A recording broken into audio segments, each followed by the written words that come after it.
Welcome to my YouTube channel world literature. आज जो topic discuss करने वाले हैं वो है ode written in beginning of the year 1746 by William Collins. William Collins की ये जो पोएम है इन्होंने 1746 का जब ईयर स्टार्ट होता है उस टाइम पे लिखी थी। मीन्स के 1745 जो का जो ईयर है ये बहुत इंपॉर्टेंट है इस पोएम के लिए, क्योंकि एक ईयर खत्म हो रहा है एंड एक ईयर स्टार्ट हो रहा है। जो ईयर खत्म हुआ है उसमें कुछ ऐसा ट्रेजिक हुआ था जिसके लिए जो है ये ऑड लिखी गई है, जिसके लिए ये एलिजी जो है वो लिखी गई है। विलियम कॉलिंस ने इस पोएम को बहुत ही इजी लैंग्वेज में लिखा है, बट इस पोएम की मोस्ट इंपॉर्टेंट जो थिंग है वो है इसका बैकग्राउंड। अगर आपने इस पोएम का जो बैकग्राउंड अंडरस्टैंड कर लिया तो आप इस पोएम की जो लाइंस हैं उनको इजीली अंडरस्टैंड कर सकते हैं। सो बैकग्राउंड को अंडरस्टैंड करना बहुत इंपॉर्टेंट है। फर्स्ट ऑफ ऑल अपने राइटर को डिस्कस करते हैं, देन बैकग्राउंड डिस्कस करेंगे एंड देन इसकी लाइन बाय लाइन एक्सप्लेनेशन हम देखेंगे।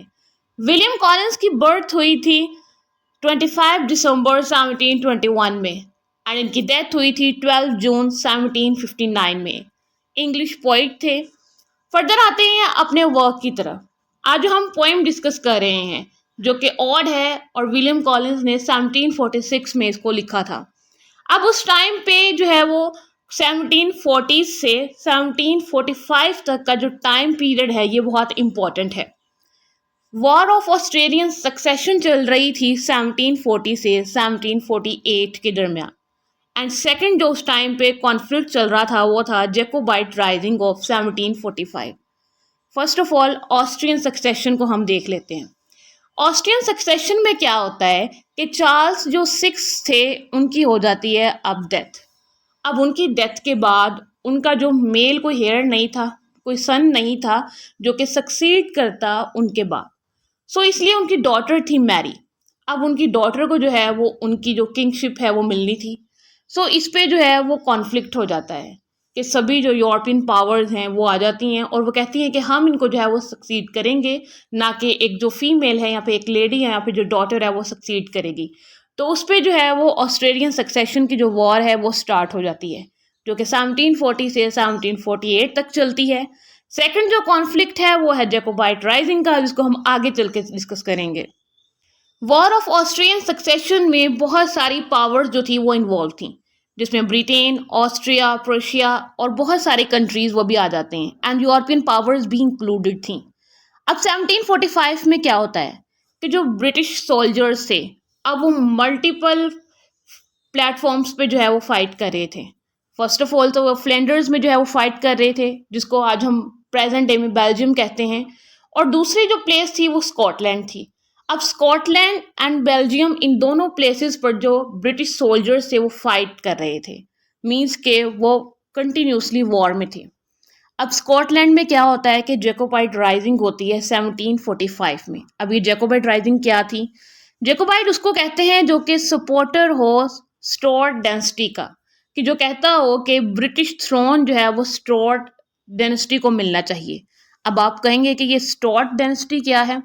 तो एक्चुअली में ये एक रॉयल हाउस था जो कि रूल कर रहा था इंग्लैंड को और स्कॉटलैंड को 1603 से 1714 तक। अब जब ये वहाँ पे रूल कर रहे थे और वहाँ से जब इनको डिपॉज किया गया तो उसके बाद 1745 में दोबारा से कॉन्फ्लिक्ट अराइज हुआ कि जो ब्रिटिश थ्रोन है वो अब स्टुअर्ट डायनेस्टी को मिलना चाहिए। ब्रिटिश जो गवर्नमेंट फोर्सेस थी उनको लीड कर रही थी ड्यूक ऑफ कम्बरलैंड और इन्होंने डिफीट किया जैकोबाइट आर्मी को बैटल ऑफ क्लोडन में अप्रैल 16 1746 में। सो मीन्स के ब्रिटिशर्स जो थे वो वॉर में इन्वॉल्व थे। अब एक तो वो स्कॉटलैंड में वॉर कर रहे थे और सेकंड जो ऑस्ट्रियन सक्सेशन थी वो भी चल रही थी।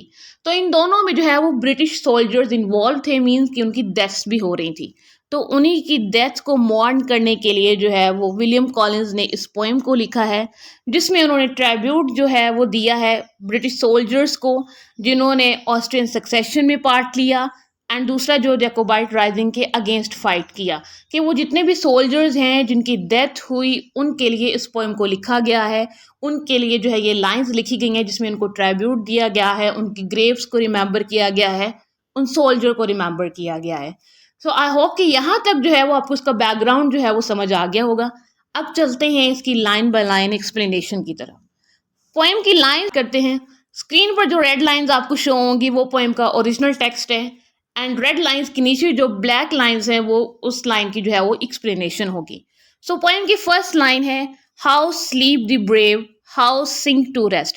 कि पोएम में सबसे पहले बताया जाता है कि सोल्जर्स जो हैं वो कितने पीसफुली जो हैं वो सो रहे हैं, मीन्स कि अब उनकी जो है वो डेथ हो चुकी है। By all their country's wishes blessed, कि उन सोल्जर्स को जो है वो कंट्री के जितने भी लोग थे उन्होंने उनको ब्लेसिंग्स दी, उन्होंने उनके लिए विशेस की, उनको विशेस दी, एंड वो अपनी अपनी नेशन के लिए जो है वो उन सोल्जर्स ने डेथ को एक्सेप्ट किया। When spring with Davy fingers cold, कि स्प्रिंग जो है वो अब आ चुका है। डेवी फिंगर्स मीन्स के उनकी जो डेथ है वो हो चुकी है, जिस तरह के कोल्डनेस की वजह से हर किसी की जो है वो डेथ हो जाती है बहुत ज़्यादा अगर कोल्ड हो तो। पोएम की नेक्स्ट लाइन्स हैं, returns to deck their hallowed mould, कि स्प्रिंग जो है वो वापस आया है जिसमें अब फ्लावर्स जो हैं वो ग्रो करेंगे। अब फ्लावर्स की वजह से उन सोल्जर्स की जो ग्रेव्स हैं वो डेकोरेट होना स्टार्ट हो जाएंगी, क्योंकि उन ग्रेव्स के ऊपर जो है वो ग्रास ग्रो करना स्टार्ट हो जाएगा, और जब वो ग्रास ग्रो करेगा तो उन सोल्जर्स की जो ग्रेव्स हैं वो होली बन जाएंगी। वो ग्रास जो है वो उनकी ग्रेव्स को होली बना देगा। नेक्स्ट लाइन्स हैं, she there shall dress a sweeter sod, कि स्प्रिंग जो है वो उनकी ग्रेव्स को बहुत ज़्यादा स्वीटर और ब्यूटीफुल कर देगा। Than fancy's feet have ever trod, कि उनकी जो ग्रेव्स हैं उनके अंदर ऐसा लगेगा जैसे वो किसी को जो है वो अगेन समन करना चाहती हैं। वो जो सोल्स हैं, वो जो सोल्जर्स हैं, उनके फीट ऐसे होंगे कि वो दोबारा से वॉक करना चाहते हैं।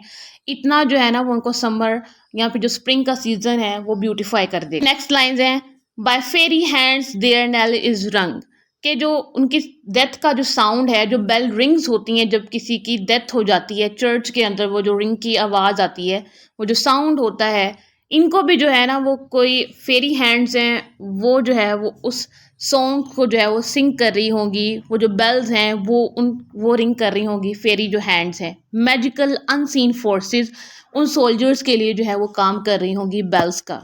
बाय फॉर्म्स अनसीन देयर डिर्जेस संग, और वो जो फेरी हैंड्स हैं, वो जो अनसीन मैजिकल क्रिएचर है, वो उन सोल्जर्स के लिए कुछ सॉन्ग्स जो है वो सिंग करेंगी जो कि गोस्टली फॉर्म्स में होंगे। नेक्स्ट लाइन है, there honour comes a pilgrim grey, कि उनका जो ऑनर है वो एज अ पिलग्रिम जो ग्रे है उसके तौर पर आएगा, उनकी ग्रेव्स को विजिट करेगा। यहाँ पे जो है वो ऑनर को पर्सोनिफाई किया गया है ग्रे पिलग्रिम के साथ, जो कि प्योरिटी और सेनिटी की यहाँ पे सिंबल है। कि नेक्स्ट लाइन्स हैं, to bless the turf that wraps their clay, कि वो जो ऑनर है, वो जो अर्थ है, वो इन बॉडीज को जो है वो कवर कर देगी और उनको जो है वो ब्लेस कर देगी। And freedom shall awhile repair, और फ्रीडम जो है वो कुछ टाइम के लिए इन ग्रेव्स को विजिट करेगी, क्योंकि वो सोल्जर्स जो हैं वो अब आज़ाद हो चुके हैं इस वर्ल्डली लाइफ से। To dwell a weeping hermit there, और यहाँ पे जो फ्रीडम है वो कुछ देर के लिए रहेगी, वो वीप करेगी, मॉर्न करेगी एक हर्मिट की तरह इन ग्रेव्स के ऊपर। हर्मिट कहते हैं कि जो लोनलीनेस में बैठकर किसी चीज़ को मॉर्न करे, वीप करे, किसी चीज़ के लिए जो है वो सैड हो। इसी तरह से जो फ्रीडम है वो यहाँ पर आएगी, इन ग्रेव्स को विजिट करेगी, इन सोल्जर्स को देखेगी, इनको अप्रिशिएट करेगी और इनके लिए जो है वो कुछ टाइम के लिए मॉर्न करेगी और देन जो है वो चली जाएगी। यहाँ पे ये जो पोएम है वो एंड हो जाती है। इस पूरी पोएम में उन सोल्जर्स को जो है वो ट्राइब्यूट जो है वो पेश किया गया था कि किस तरह से उन सोल्जर्स ने अपनी लाइफ जो है वो दे दी अपनी नेशन के लिए, अपनी कंट्री के लिए। उन्होंने अपनी कंट्री के लिए फ़ाइट किया और उसके बाद जो है वो अर्थ के नीचे चले गए, अर्थ ने उनको कवर कर दिया। और नेचर कैसे जो है वो उन सोल्जर्स को अडॉप्ट कर लेती है, नेचर जो है फिर वो केयर करती है उनकी डेथ के बाद। आई होप कि यहाँ तक की जो लाइन्स हैं वो आपको समझ आई होगी। वीडियो को लाइक और शेयर और चैनल को ज़रूर सब्सक्राइब कीजिए।